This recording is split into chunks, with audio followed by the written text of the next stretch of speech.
Catholic University, Faculty of Medicine. My topic is apical hypertropic cardiomyopathy.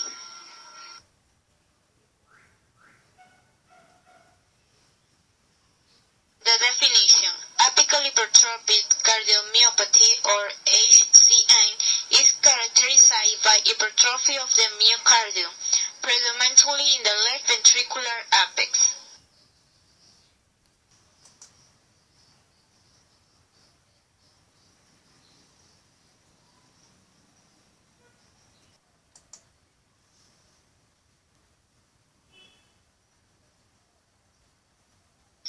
Application in medicine.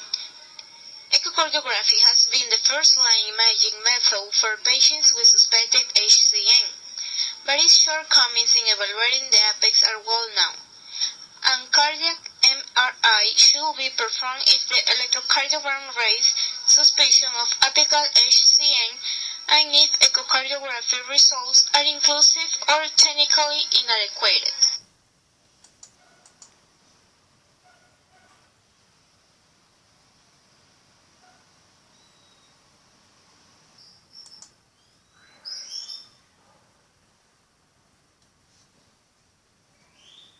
Pros. One of the most important consequences of the identification of this variant seems to be the rather good prognosis when compared to other forms of hypertrophic cardiomyopathy.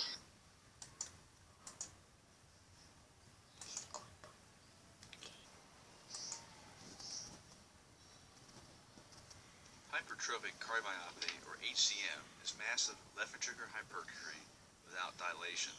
It's usually asymmetric, involving the septum. When subaortic, it's called IHSS. SAM, or systolic anterior motion of the mitral valve, adds to outflow obstruction. It may be present up to 0.2% of the population.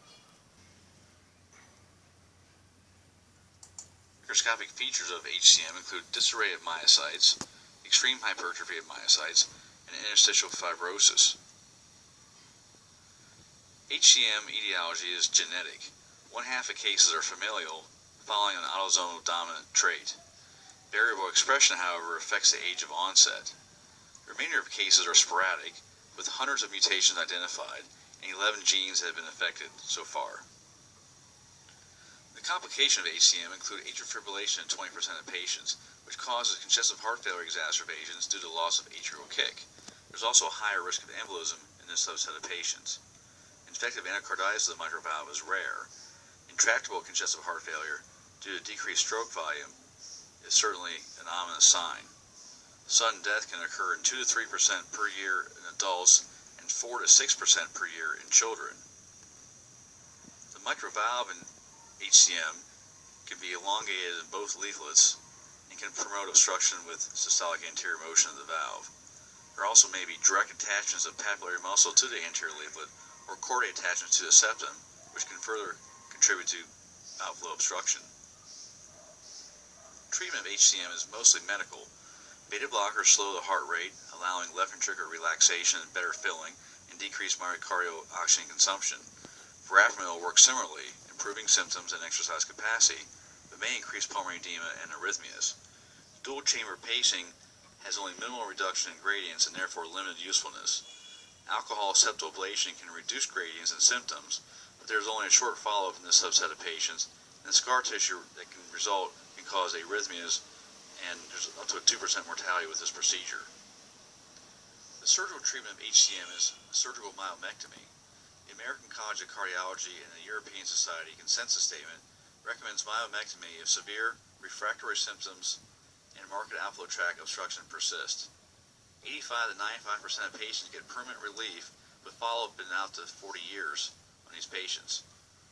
The surgical treatment markedly improves long-term survival compared with medically treated patients and approaches that of the general population. We have a case presentation of a woman in her 60s with worsening shortness of breath and congestive heart failure symptoms. She'd been medically managed on beta blockers without success. This TE shows marked septal hypertrophy with systolic anterior motion of the anterior leaflet of the mitral valve during contraction of the left ventricle. Adding color flow analysis shows the severe mitral regurgitation heading to the 12 o'clock position in the left atrium, and the severe turbulence of flow through the aortic valve heading out to the 2 o'clock position on this echo. This 3D TE imaging shows the systolic anterior motion of the mitral valve in between the two leaflets of the aortic valve coming in late near valve closure at the 12 o'clock position. A surgical myomectomy was planned for this patient. The patient's head is to the left of the screen here. As we zoom in, we can see a normal aortic valve. The right coronary arteries and left main coronary arteries are designated by the arrows.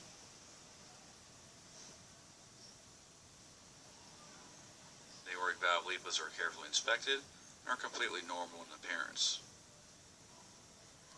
A retractor is in place to gain exposure to the ventricular septum, which can be seen directly below the retractor and designated by the arrow.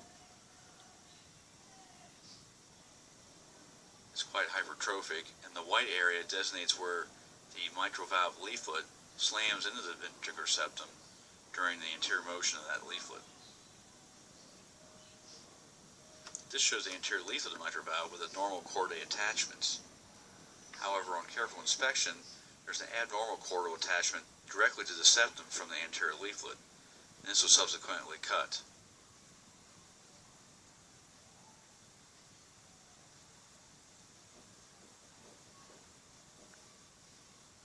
After myomectomy, a large area of the septum has been completely excised using a knife blade, relieving the outflow obstruction.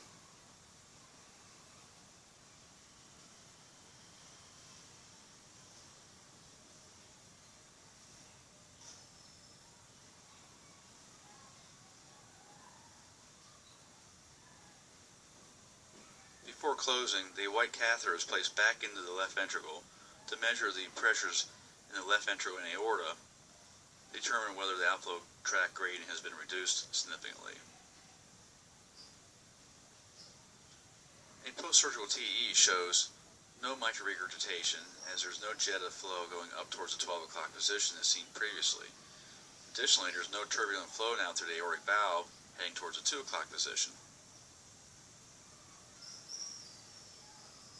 Simultaneous pressures that were measured pre-op showed an aortic pressure of 120 with an LV pressure of 167, which was about 47 millimeters of mercury.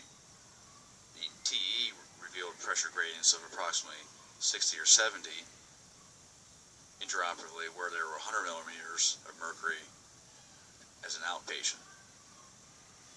Postoperatively, simultaneous pressure showed an aortic pressure of 102 with an LV pressure of 112, with an only 10 millimeter difference in gradient.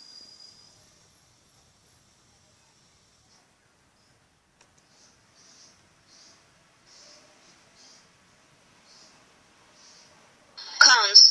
Despite a relatively good prognosis for apical HCM, long-term observations have occasionally included sudden cardiac death, self-arrhythmias, and apical infarctions with apical aneurysms.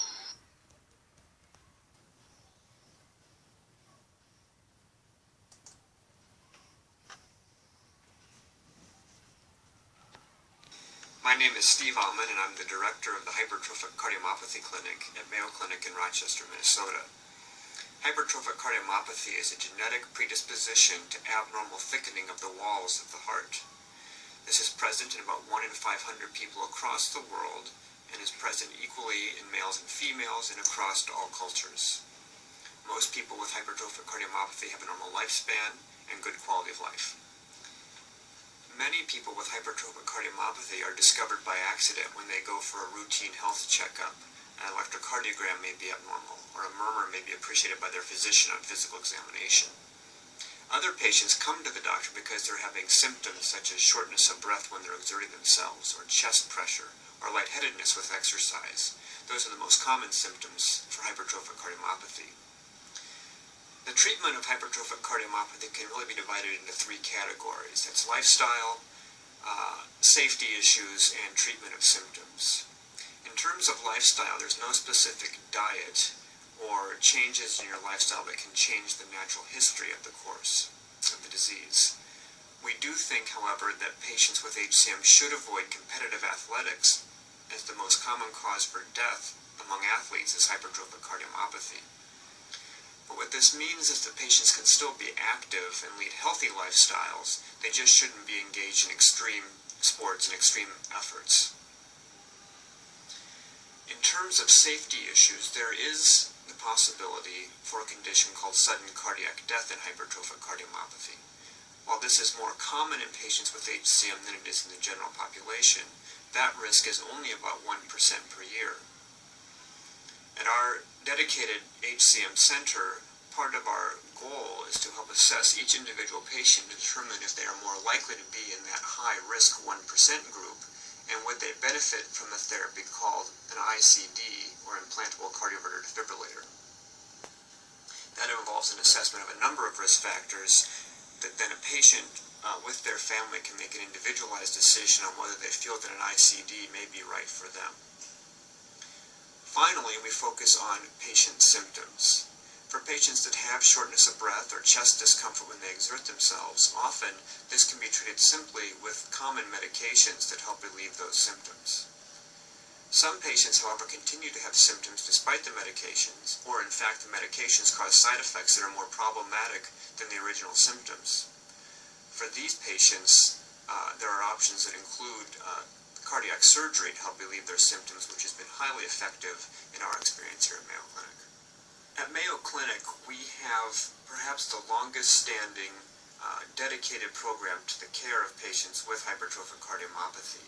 This really began half a century ago and has grown to be a clinic that involves 6 dedicated physicians, nurses, medical geneticists, cardiac surgeons, and a whole team of people that are dedicated just to patients with hypertrophic cardiomyopathy. Any and all therapies relevant to hypertrophic cardiomyopathy are available here. Additionally, if a patient has health concerns apart from the heart, the Mayo Clinic offers the best integrated healthcare system available to take care of all of the patient's needs. Hypertrophic cardiomyopathy, or HCM, are long words that mean the heart muscle is too thick because of a genetic cause. This is present in about 1 in 500 people in the general population. Most people with the diagnosis do very well with a normal lifespan and a good quality of life. But some patients do have symptoms that do interfere with their quality of life. It's important to recognize that as a genetic condition, each of a patient's children have a 50-50 chance of inheriting this from their parents. And so we do recommend ongoing family screening. This can be accomplished either with genetic blood testing or with echocardiographic screening. Using genetic blood testing, we can test the individual patient's blood to see if we can identify the genetic code responsible for HCM in their case. If we can find that code, then we can test that patient's siblings and children to see if they have the same genetic code.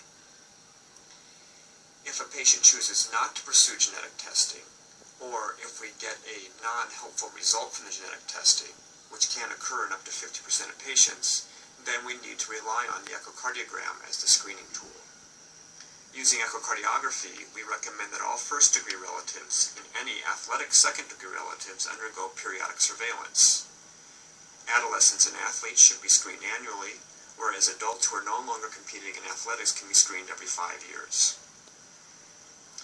The reason for the specification about athletes getting screened is that if you hear about an athlete dying while participating in sports, the most common cause in North America would be hypertrophic cardiomyopathy. Many patients will find when they research this disease on the web or in textbooks that sudden cardiac death is a concern for patients with hypertrophic cardiomyopathy.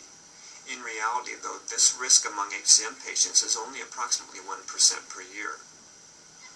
In our clinic, we put a patient through a series of risk factors to try to determine whether they are at higher than usual risk and might benefit from an implantable cardioverter defibrillator, or ICD. The risk factors that we consider include a family history of sudden death from hypertrophic cardiomyopathy, whether the patient has had fainting episodes that can't be explained, whether abnormal heart rhythms have been detected from the thickened heart chamber, whether the patient's blood pressure responds normally to exercise, and how thick the heart muscle is.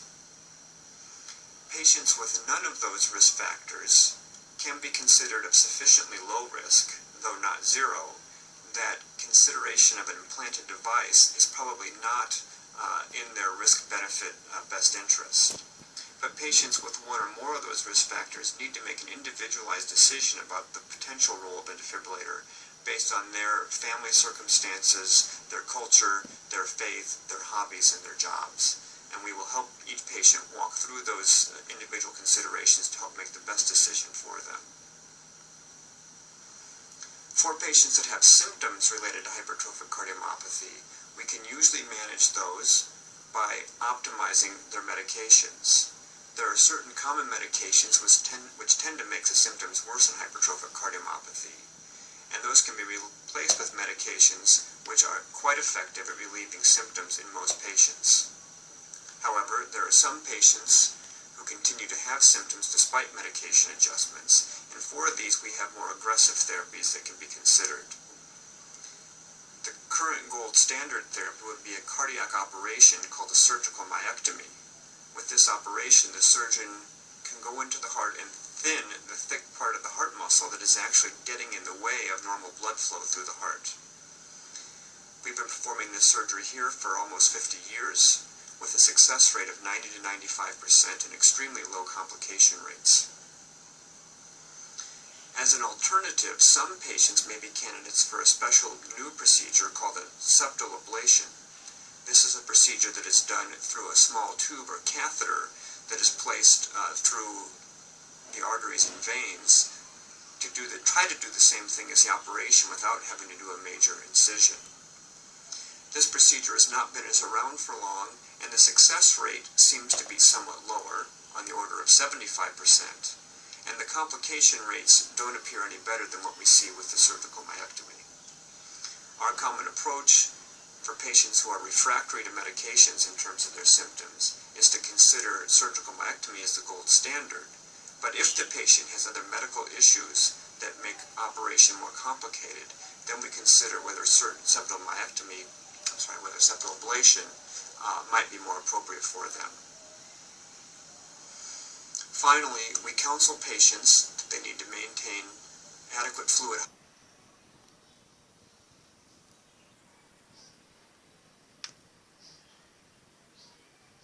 Issue applied in Ecuador. Considering the MCH, where is a pathological condition, rare events, and occasional presentation hardship, no strategy of pharmacological and non-pharmacological treatment are based on randomized studies. The name of that supported by observational data, retrospective studies, and clinical experience spur. Conclusion. Most HCM patients are asymptomatic and remain symptom-free life.